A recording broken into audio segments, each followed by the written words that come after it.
আসসালামু আলাইকুম। ইটিএন বাংলা সংবাদে সবাইকে স্বাগত জানাচ্ছি। আমি ভাবনা আহমেদ। শুরুতেই বিআরবি কেবল সংবাদ শিরোনাম। খেলোয়াড় সাকিবের নিরাপত্তা নিশ্চিত করা সরকারের দায়িত্ব। রাজনীতির জায়গা থেকে তাকে নিরাপত্তা দেওয়া কঠিন, জানালেন ক্রীড়া উপদেষ্টা।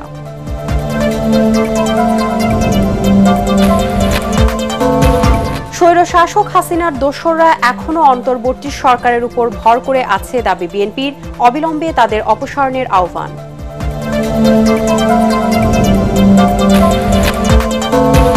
সাইবার সিকিউরিটি অ্যাক্ট সহ শেখ হাসিনা সরকারের কয়েকটি আইন শিগগিরই সংশোধন করা হবে, বললেন আইন উপদেষ্টা।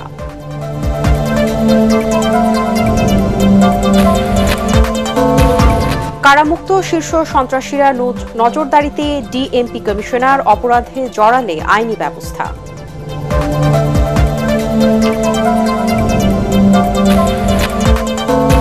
এবং জয়কে অপহরণ ও হত্যা চেষ্টা মামলায় সাজাপ্রাপ্ত সম্পাদক মাহমুদুর রহমানের ঢাকার আদালতে আত্মসমর্পণ, কারাগারে পাঠানোর নির্দেশ।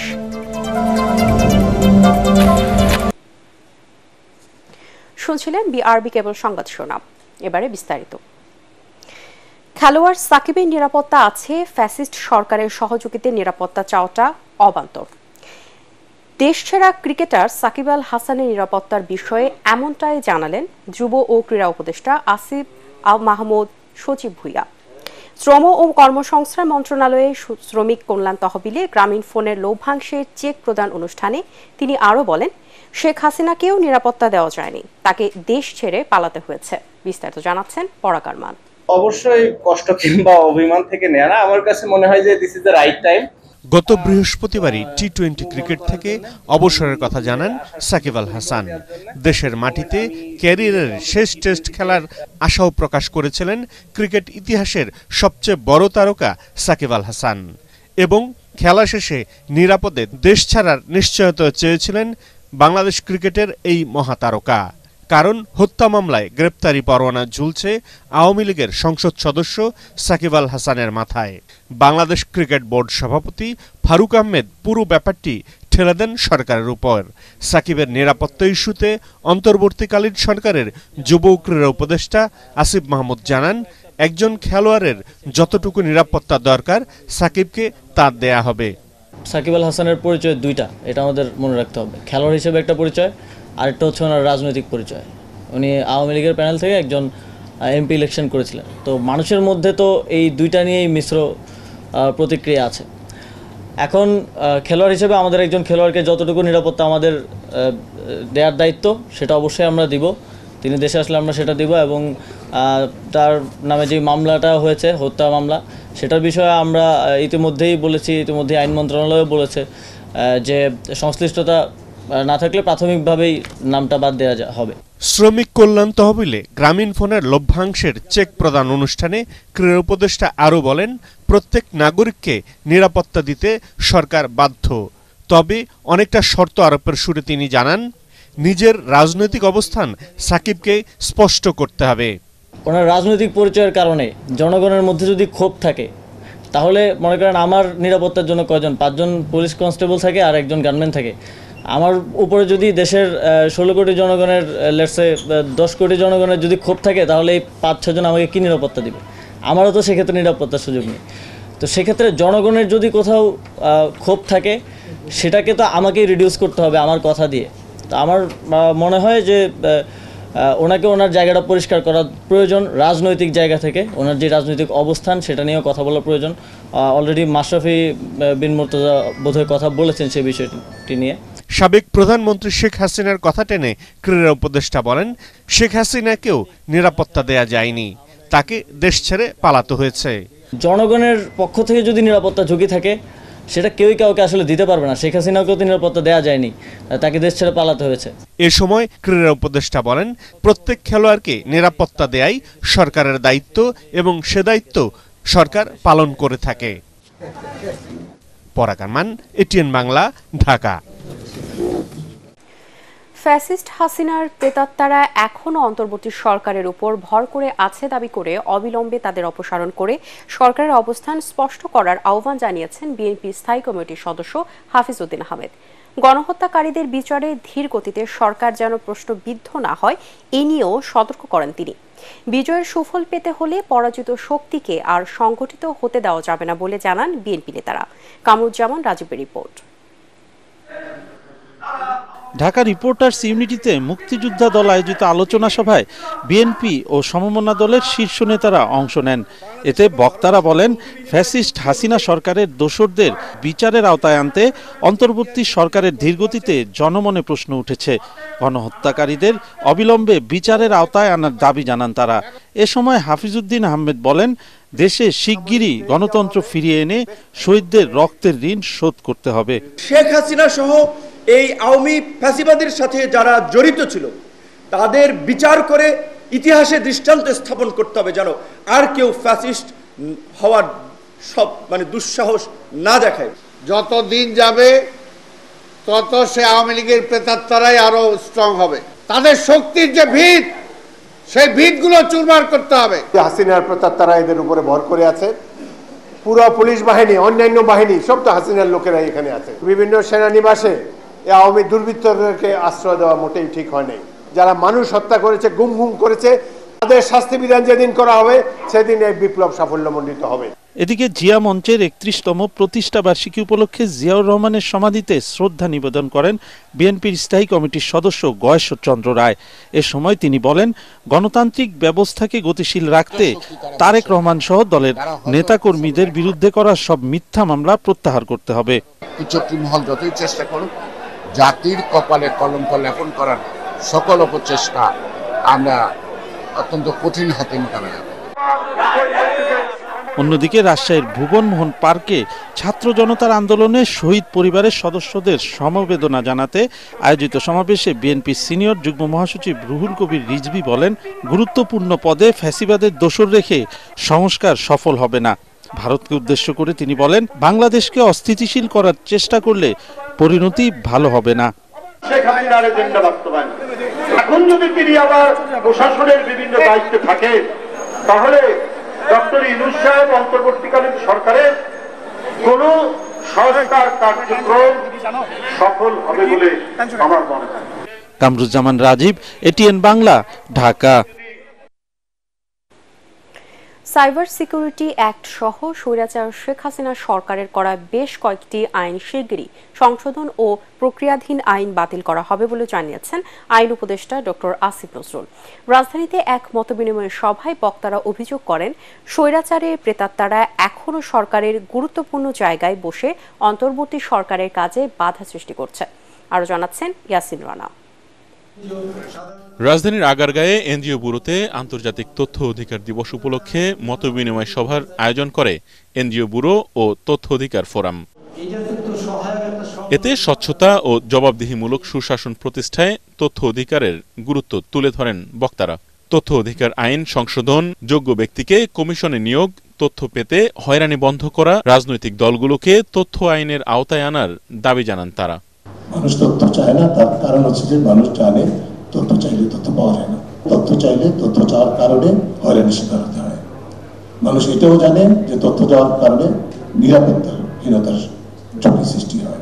স্বৈরাচারের পতন ঘটেছে, কিন্তু স্বৈরাচারের প্রেতাত্মা এখনো বিরাজমান। একটা উপজেলায় কাজ করতে গিয়েছে, তাকে এজেন্সির পক্ষ থেকে বলা হয়েছে, ইউএনের পক্ষ থেকে বলা হয়েছে আপনার অনুমতি কোথায়। এই হয়রানি এখনো অব্যাহত আছে। এ সময় আইন উপদেষ্টা ডক্টর আসিফ নজরুল বলেন, বিচার বিভাগের স্বাধীনতা প্রয়োজন। আইন, শাসন ও বিচার বিভাগ ঠিক না থাকলে তথ্য বা মানবাধিকার কমিশন দিয়ে কাজ হবে না বলেও মন্তব্য করেন তিনি। বিচার বিভাগকে একটা নির্যাতনের হাতিয়ারে পরিণত করেছিল, সংসদকে একটা নির্যাতনের, লুটপাটের, অন্যায় অবিচারের ফোরামে পরিণত করেছিল, শাসন বিভাগে একটা নিপীড়ক মেশিনে পরিণত করেছিল। বিচার বহির্ভূত হত্যাকাণ্ডের বিরুদ্ধে কথা বলতে হবে, বিচার বিভাগের স্বাধীনতার কথা বলতে হবে। বিতর্কিত বেশ কিছু আইন বাতিল ও সংশোধনের কথাও জানান উপদেষ্টা। কিছু কিছু ক্ষেত্রে আইন সংশোধন করব এবং বিগত ফ্যাসিস্ট সরকার আমলে যে সমস্ত আইন করার চেষ্টা করা হয়েছিল বা একদম নিয়ার কমপ্লিশন স্টেজে ছিল সেগুলি বাতিল করার চেষ্টা করব। সাইবার সিকিউরিটি অ্যাক্টটা অনেকের জনপ্রিয় দাবি হচ্ছে এটাকে বাতিল করে দেওয়া। আমি যখন লেখালেখি করেছি আমি কখনো বাতিল করতে বলি নাই, কারণ এখানে দুই ধরনের অপরাধ আছে। একটা হচ্ছে কম্পিউটার অফেন্স, স্পিচ অফেন্স। তার দাবি, শেখ হাসিনা সরকার 2 সপ্তাহে 1000 মানুষ হত্যা করেছে। এই হত্যাযজ্ঞের সমর্থন করেছে সুশীল সমাজের অনেকেই। তাই নিজেদের সমস্যাগুলো খুঁজে বের করা দরকার বলে মন্তব্য করেন ডক্টর আসিফ নজরুল। ইয়াসিন রানা, এটিএন বাংলা, ঢাকা। দেশের ব্যাংক, আর্থিক প্রতিষ্ঠান ও জ্বালানি খাত সংস্কারে কারিগরি ও আর্থিক সহায়তা দেবে বিশ্ব ব্যাংক এবং ইন্টারন্যাশনাল ফাইন্যান্স কর্পোরেশন (IFC). সচিবালয় সংস্থা দুটির প্রতিনিধি দলের সঙ্গে বৈঠক শেষে এ তথ্য জানান অর্থ উপদেষ্টা ডক্টর সালেউদ্দিন আহমেদ। আর্থ-সামাজিক উন্নয়নেও বিশ্ব ব্যাংক আর্থিক সহযোগিতা দেবে বলে জানান তিনি। তবে কি পরিমাণ অর্থ সহায়তা পাওয়া যেতে পারে তা এখনও সুনির্দিষ্ট হয়নি বলে জানান অর্থ উপদেষ্টা। বিশ্ব ব্যাংক কি কাজে সহায়তা দেবে আমরা এর আগেও আলোচনা করেছি। আমাদের financial sector reform, NBR reform, এগুলো নিয়ে আলাপ হয়েছে।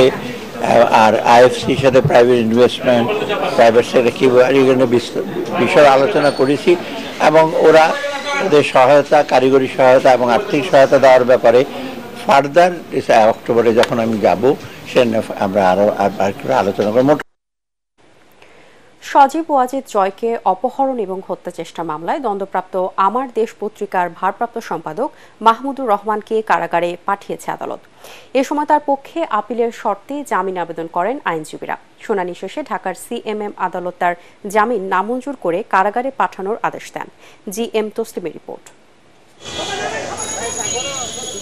সজীব ওয়াজেদ জয়কে অপহরণ ও হত্যা চেষ্টা মামলায় 7 বছরের দণ্ডপ্রাপ্ত আসামি মাহমুদুর রহমান দেশে ফিরে রোববার সকালে ঢাকার সিএমএম আদালতে আত্মসমর্পণ করেন তিনি। এর আগে মাহমুদুর রহমান ও তার সমর্থকরা আদালত এলাকায় ভিড় করলে আইন শৃঙ্খলা বাহিনী তাদের বাধা দেয়। এ সময় সাংবাদিকদের মাহমুদুর রহমান জানান, ফ্যাসিবাদের বিরুদ্ধে লড়াই করতেই আত্মসমর্পণ করেন তিনি। আমি মনে করি যে ফ্যাসিবাদের বিরুদ্ধে লড়াই করতে গেলে নিজের মেরুদণ্ড সোজা রাখতে হবে এবং মেরুদণ্ড সোজা রাখবার জন্য আমি এই সিদ্ধান্ত নিয়েছি যে আইন যেটা আছে বাংলাদেশে সেই আইন অনুযায়ী আমি কার্ডে সারেন্ডার করব এবং আমি লড়াই অব্যাহত রাখব। পরে chief metropolitan magistrate Mohammad Mahbubul হকের আদালতে আত্মসমর্পণ করেন মাহমুদুর রহমান। মামলাটিতে আপিলের শর্তে জামিন আবেদন করেন তার আইনজীবীরা। বিচারক জামিন নামঞ্জুর করে মাহমুদুর রহমানকে কারাগারে পাঠানোর আদেশ দেন। একই সঙ্গে কারাবিধি অনুযায়ী তাকে কারাগারে ডিভিশন দেওয়ার আদেশ দেন আদালত। মাহমুদুর রহমান তার নামে 2015 সনে পতিত স্বৈরাচার সরকারের প্রধানমন্ত্রী আমেরিকার একটা মিথ্যা ঘটনা সাজিয়ে বাংলাদেশে মামলা করেছিল। তাকে একবার হত্যা করার চেষ্টা করেছিল, জোর করে দেশ থেকে বের করে দিয়েছে। সেই মাহমুদুর রহমান স্বৈরাচার সরকার পতনের পর বাংলাদেশে আসছেন। আজকে তিনি স্বেচ্ছায় আদালতে এসেছেন। আমরা আদালতের কাছে তার জামিনের প্রার্থনা করি নাই, তাকে জেলে পাঠাবার কথা বলেছি। আর যেহেতু তিনি মন্ত্রী ছিলেন তাকে যেন প্রথম শ্রেণীর মর্যাদা দেওয়া হয়। এই মামলায় গত বছরের 17 আগস্ট ঢাকার অতিরিক্ত চিফ মেট্রোপলিটন ম্যাজিস্ট্রেট আসাদুজ্জামান নূরের আদালত মাহমুদুর রহমান ও সাংবাদিক শফিক রহমান সহ 5 জনের বিরুদ্ধে পৃথক 2 ধারায় 7 বছরের সশ্রম কারাদণ্ড দেন। এর আগে গত 27 সেপ্টেম্বর তুরস্ক থেকে দেশে ফেরেন মাহমুদুর রহমান। GM Taslim, ATN Bangla, Dhaka.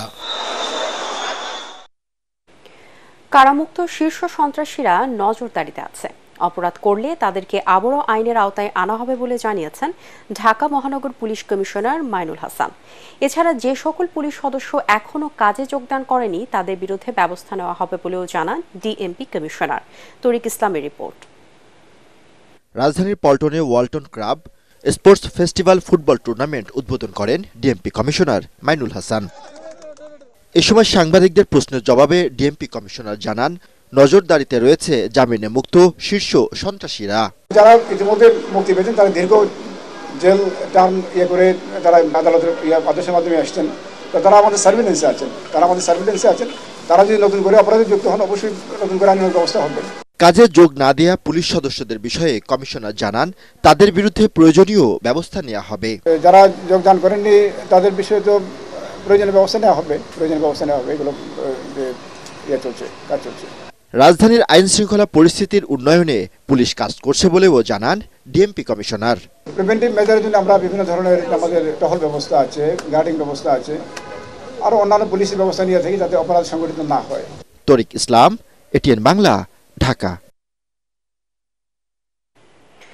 পহেলা অক্টোবর থেকে বিচার বিভাগ সংস্কার কমিশন কার্যক্রম শুরু করতে পারবে বলে জানিয়েছেন আইন ও বিচার বিভাগের সচিব মোহাম্মদ গোলাম রাব্বানী। বিকেলে সংসদ ভবন এলাকায় এমপি হোস্টেলে এই কমিশনের বরাদ্দকৃত অফিস পরিদর্শন শেষে তিনি কথা বলেন। তিনি জানান, কমিশনার অফিস এখনো প্রস্তুত না হওয়ায় সংশ্লিষ্ট কর্তৃপক্ষের সাথে আলোচনা হয়েছে। দ্রুত তা ঠিক করতে কার্যকর পদক্ষেপ নেওয়া হয়েছে বলেও জানান তিনি। পয়লা অক্টোবর থেকে ওনারা যেখানে বসবেন, কার্যক্রম চালাবেন, সেই অ্যাকোমোডেশনটা সঠিকভাবে আছে কিনা সেটাই দেখতে এসেছিলাম। তো এখানে যেটা দেখলাম যে এটা একেবারেই এখনও তৈরি হয় নাই, প্রস্তুত হয় নাই। সেজন্য সংসদের যিনি সচিব রয়েছেন আনাউরুল্লাহ সাহেব, ওনার সঙ্গে সাক্ষাৎ করে এবং পিডব্লিউডির গণপূর্তে যারা আমাদের এক্সিকিউটিভ ইঞ্জিনিয়ার সাহেবরা আছেন, ইএমের এক্সিকিউটিভ ইঞ্জিনিয়ার সাহেবরা আছেন, ওনাদেরকে সঠিকভাবে আমি নির্দেশনা দেওয়া যেন ওনারা এটাকে সম্পূর্ণভাবে রেডি করে দেন। এস আলম গ্রুপের কোম্পানির পরিচালক এবং তাদের পরিবারের সদস্যদের সব স্থাবর সম্পদের তালিকা আদালতে দাখিল করতে নির্দেশ দিয়েছে হাইকোর্ট। আইন সচিব ও নিবন্ধন অধিদপ্তরের মহাপরিদর্শককে আগামী 4 সপ্তাহের মধ্যে সব সম্পদের তালিকা দাখিল করতে বলেছেন। বিচারপতি কামরুল হোসেন মোল্লা ও বিচারপতি কাজী জিনাত হকের সমন্বয়ে গঠিত বেঞ্চ আজ এই আদেশ দেন। একই সাথে এস আলম গ্রুপের পাচার করা অর্থ ফেরত আনতে বাংলাদেশ ব্যাংক এবং কেন্দ্রীয় ব্যাংকের গোয়েন্দা ইউনিট কি পদক্ষেপ নিয়েছে তাও জানতে চেয়ে রুল দিয়েছে হাইকোর্ট। আমরা list of immovable assets and properties, সম্পত্তি তাদের নামে আছে in the name of S Alam group, shareholder, director এবং ফ্যামিলি মেম্বার, এটার উপর ডাইরেকশন হয়েছে। তালিকা, সম্পত্তির একটা তালিকা তাদের নাম, পরিবারের নামে এবং এস আলম গ্রুপ শেয়ার হোল্ডারদের নামে যা যা আছে সমস্ত স্থাবর সম্পত্তির একটা তালিকা চাওয়া হয়েছে। এটা 4 সপ্তাহের মধ্যে।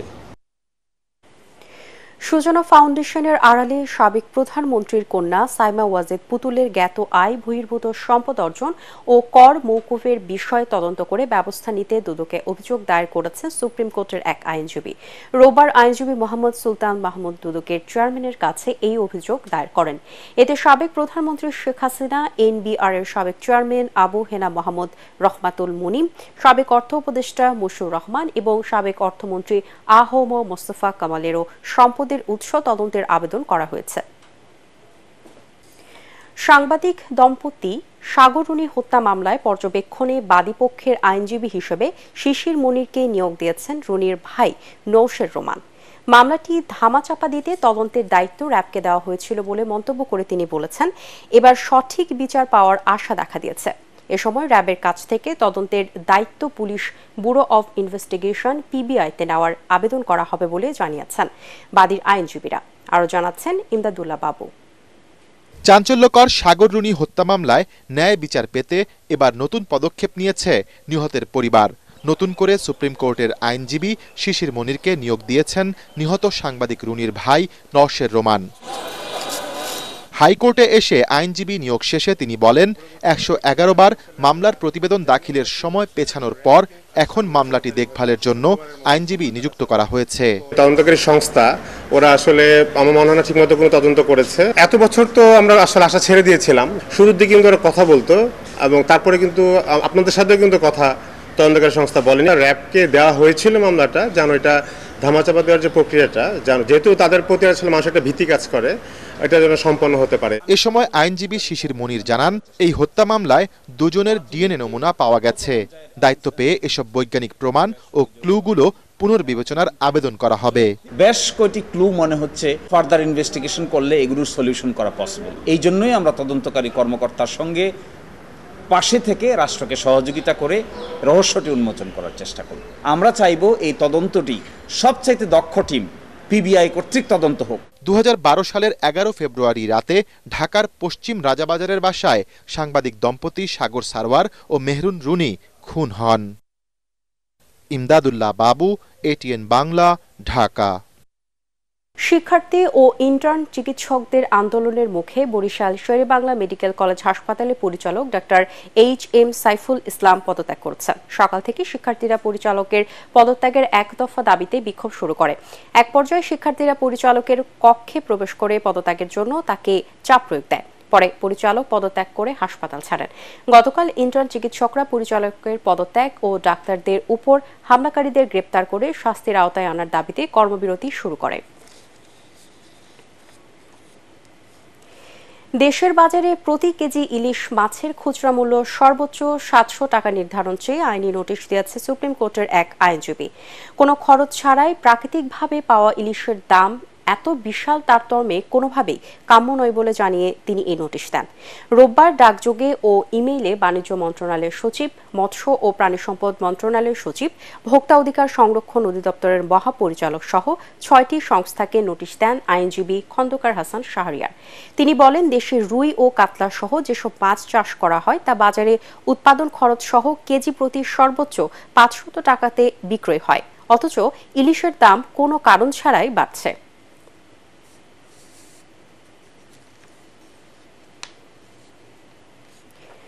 কুড়িগ্রামে আবারও ফুঁসে উঠছে তিস্তা, ব্রহ্মপুত্র, দুধকুমার, ধরলা সহ সব নদ নদীর পানি। ভারী বর্ষণ আর উজানের ঢলের সৃষ্টি হয়েছে বন্যা পরিস্থিতির। তিস্তা নদীর পানি বিপদসীমার 31 সেন্টিমিটার উপর দিয়ে বইছে, তলিয়ে গেছে নদী অববাহিকার নিম্নাঞ্চল। পানি ঢুকে পড়েছে চরাঞ্চলের গ্রামগুলোতে। তবে ব্রহ্মপুত্র, ধরলা ও দুধকুমার নদীর পানি বৃদ্ধি অব্যাহত থাকলেও এসব নদীর পানি বিপদসীমার সামান্য নিচ দিয়ে বইছে।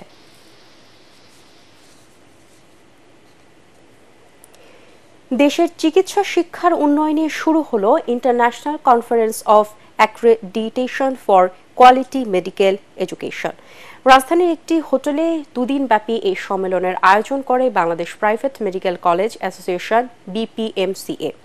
এ সময় বক্তারা জানান, মানসম্মত চিকিৎসা ব্যবস্থা নিশ্চিতে নিরলসভাবে স্বাস্থ্যসেবা দিয়ে যাচ্ছে দেশের বেসরকারি হাসপাতালগুলো। চিকিৎসা শিক্ষার মনোন্নয়ে WFMEA দেওয়া মান অনুসরণ করে চিকিৎসা শিক্ষা নিশ্চিতের ব্যাপারে গুরুত্বারোপ করেন তারা। 2 দিনের এই সম্মেলনে প্রায় 60টি দেশের 450 চিকিৎসক এই সম্মেলনে অংশ নেবেন। কুমিল্লার পশু পাখির চিকিৎসায় কাজ করছে ক্যাটস হোম বিড়ালের বাড়ি। রাজধানীর বাইরে প্রাণী চিকিৎসার তেমন সুব্যবস্থা না থাকায় বেশ সাড়া ফেলেছে এই উদ্যোগ। এছাড়া আটকে পড়া পশু পাখি উদ্ধারেও তারা কাজ করছে বলে জানালেন এর উদ্যোক্তা সাইফ উদ্দিন রনি। কুমিল্লা প্রতিনিধি খায়রুল আহসান মানিকের রিপোর্ট, জানাচ্ছেন ফারহিন ইসলাম টুম্পা। শখের বশে অনেকেই বিড়াল, কুকুর, খরগোশ সহ পশু পাখি পালন করেন। এদের যেমন প্রয়োজন হয় যত্নের, তেমনি অসুস্থতায় দরকার হয় চিকিৎসার। তবে রাজধানীর বাইরে প্রাণী চিকিৎসার তেমন ব্যবস্থা না থাকায় প্রায়ই বিপাকে পড়েন মফস্বলের পশু পাখি পালনকারীরা। পশু পাখিদের সেবার চিন্তা থেকেই কুমিল্লায় এই প্রতিষ্ঠানের জন্ম। এখানে এসে আমাদের বিড়ালকে র্যাবিস, দেন হচ্ছে ফ্লু, নিউট্রাল, এগুলো সবই করতে পারছি। ভ্যাকসিনটা অ্যাভেলেবেল পাওয়া যাবে, আগে ভ্যাকসিনটা তেমন পাওয়া যেত না। ঢাকা শহরে যাওয়াটা আমাদের জন্য টাফ, খরচও বেশি। ওইভাবে কুমিল্লায় এসে তারা আমাদেরকে সাহায্য করতেছে। প্রতিদিনের চিকিৎসা দেওয়ার পাশাপাশি চালু রয়েছে পাক্ষিক সেবা। ভ্যাকসিন দেওয়া ছাড়াও করা হয় অস্ত্রোপচার। তাছাড়া ঢাকা থেকে নিয়মিত বিশেষজ্ঞ চিকিৎসক আসেন এখানে। কুমিল্লার গার্ডিয়ানদের মতো যদি সবাই হতে পারতো, এটা হয়তোবা পেট প্যারেন্ট হিসেবে, আমার নিজেরও বিড়াল আছে, পেট প্যারেন্ট হিসেবে বলবো যে তারা আইডিয়াল। ক্যাটস হোম বিড়ালের বাড়ির উদ্যোক্তা মোহাম্মদ সাইফ উদ্দিন রনি জানান, কুমিল্লায় বসবাসের কারণে চিকিৎসার অভাবে তার 2টি বিড়াল মারা যায়। এরপরই এই ক্যাম্প শুরু করেন। বর্তমানে 15টি বিড়াল রয়েছে তার। আমার ক্যাম্প শুরু করার পর থেকে বিড়ালের চিকিৎসার ব্যাপারে সচেতন হয়েছেন এন্ড বর্তমানে কুমিল্লায় অনেক ভেট চিকিৎসা দিচ্ছেন। এমন প্রাণী চিকিৎসা কেন্দ্র সারা দেশে ছড়িয়ে দেওয়ার দাবি পশুপ্রেমীদের। Bureau report, ATN Bangla.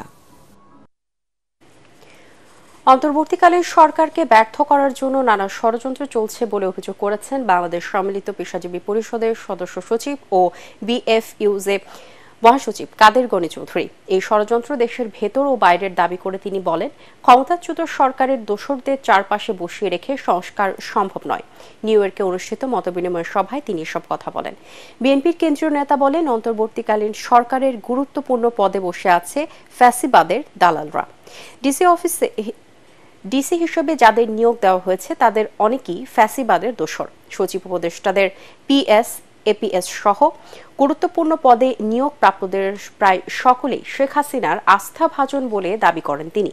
কাদেরগণের আশঙ্কা, এদের না সরালে ফ্যাসিবাদ আবারও দেশে ঢুকে পড়বে। শহীদ তৌহিদ স্মৃতি সংসদ এই মতবিনিময় সভার আয়োজন করে।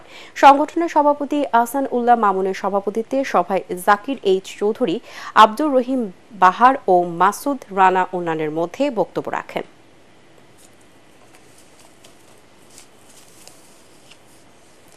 এবারে আল আরফা ইসলামী ব্যাংক অর্থ সংবাদ।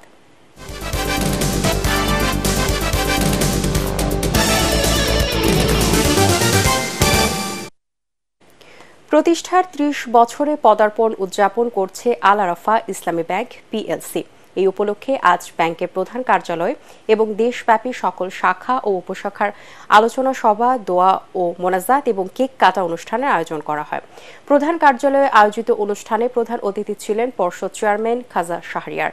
ব্যবস্থাপনা পরিচালক ও সিইও ফরমান আর চৌধুরীর সভাপতিত্বে অনুষ্ঠানে বক্তব্য রাখেন পরিচালক মোহাম্মদ শাহিনুল ইসলাম ও মোহাম্মদ আব্দুল ওয়াদুদ।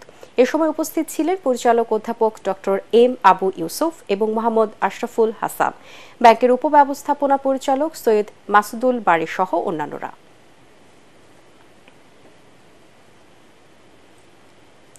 দক্ষিণবঙ্গের একমাত্র মহিলা মেডিকেল কলেজ যশোরের Ad-din Sakina women's medical college.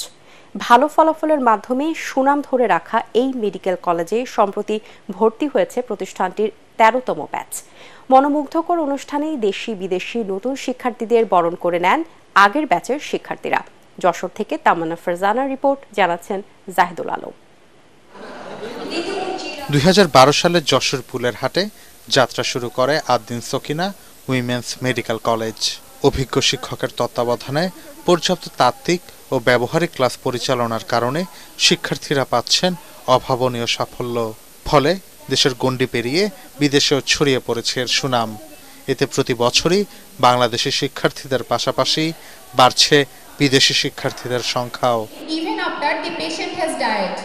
এবছরও মেডিকেল কলেজটিতে ভর্তি হয়েছেন ৯ জন ভারতীয় সহ মোট ৭৫ জন শিক্ষার্থী।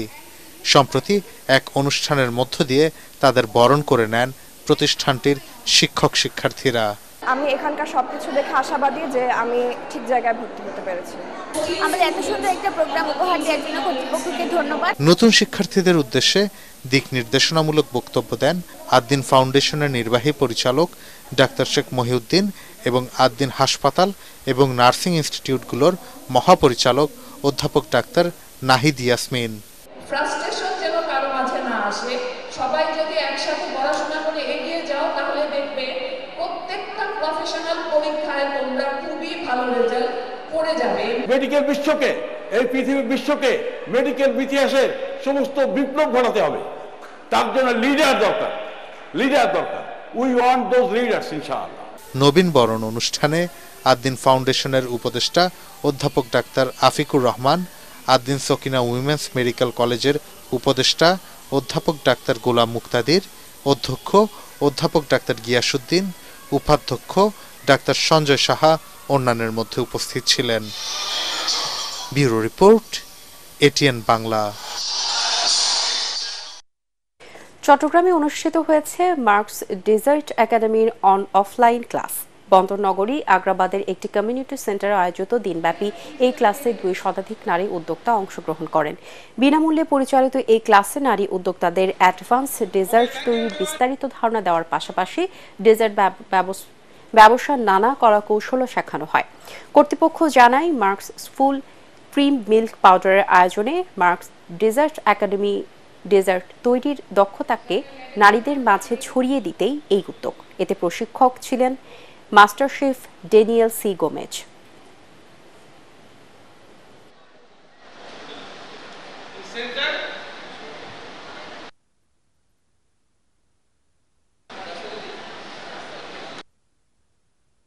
আমরা 200 জন নারী উদ্যোক্তাকে নিয়ে সেই 10টা আইটেম, যেটাকে আমরা বলি multi cuisine dessert item, pastry item, সেগুলোকে আমরা অফলাইন শেখাচ্ছি এবং এটা প্রথম, এবং আমরা বিপুল সাড়া পেয়েছি এবং এটা চট্টগ্রামে আরও একটা হবে।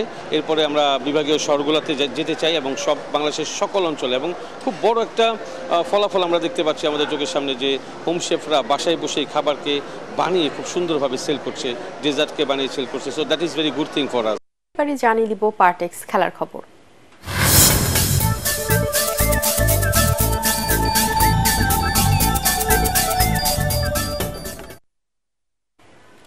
কানপুরে বাংলাদেশ ও ভারতের মধ্যকার টেস্টের তৃতীয় দিনের খেলায় বৃষ্টিতে পরিত্যক্ত হয়েছে। আজ তৃতীয় দফায় মাঠ পরিদর্শনের পর আম্পায়াররা খেলা পরিত্যক্ত ঘোষণা করেন।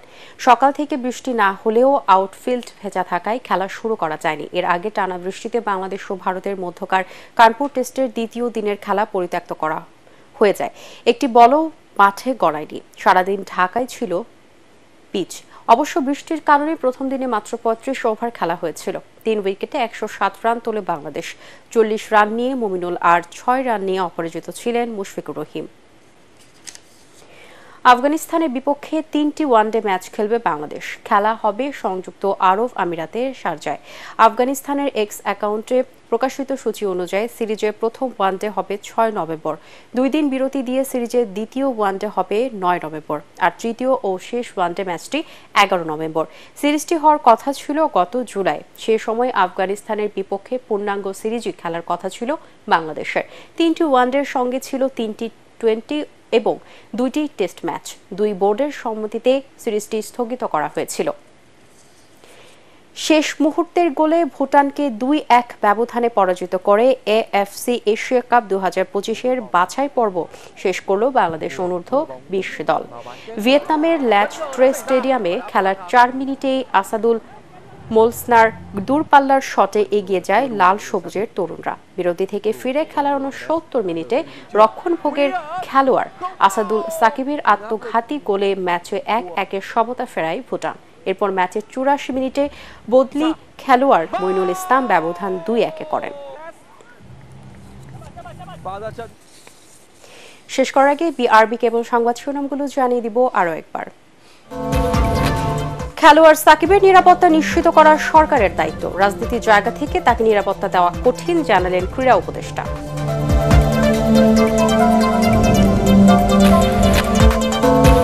স্বৈরশাসক হাসিনার দোসররা এখনো অন্তর্বর্তী সরকারের উপর ভর করে আছে, দাবি বিএনপির। অবিলম্বে তাদের অপসারণের আহ্বান।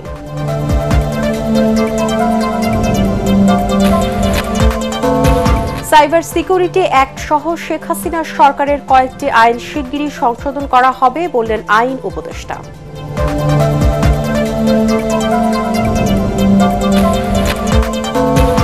কারামুক্ত শীর্ষ সন্ত্রাসীরা নজরদারিতে ডিএমপি কমিশনার, অপরাধে জড়ালে আইনি ব্যবস্থা।